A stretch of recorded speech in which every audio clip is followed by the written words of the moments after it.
Bonjour à tous, je suis Mathieu Darlin, membre du bureau du CERF, responsable de la phase de consolidation. Et je vais vous dire quelques mots sur cette phase de consolidation qui est, vous le savez, la troisième et dernière phase de votre DES.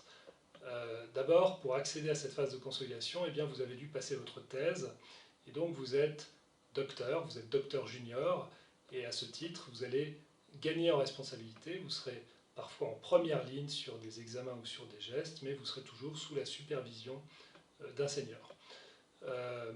Deuxième point, vous savez aussi que vous pouvez vous inscrire à l'option RIA dans cette phase de consolidation, l'option radiologie interventionnelle avancée. Alors je ne vais pas m'étendre sur cette option RIA, c'est Pascal Chabreau qui vous la détaillera. Sachez juste que en prenant cette formation supplémentaire, eh bien, vous ajoutez un an à votre parcours et donc vous passez à un DES en 6 ans.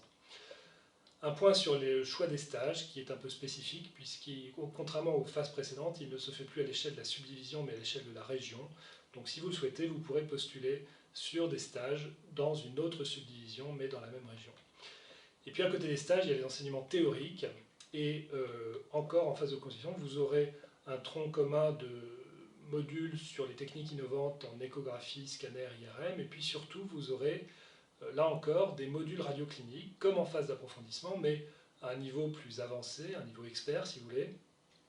Et vous allez pouvoir, si vous le souhaitez, valoriser cette formation avancée en vous inscrivant à une mention CERF de surspécialité en imagerie, par exemple, thoracique, cardiaque, digestive, pédiatrique, celle que vous voulez. Ce n'est pas non plus obligatoire, c'est-à-dire que vous pouvez aussi décider de rester entre guillemets généraliste. Mais sachez que si vous vous inscrivez à cette mention de surspécialité, celle que vous aurez choisie, eh bien le CERF vous délivrera un certificat qui attestera d'un niveau d'expertise dans la surspécialité en question.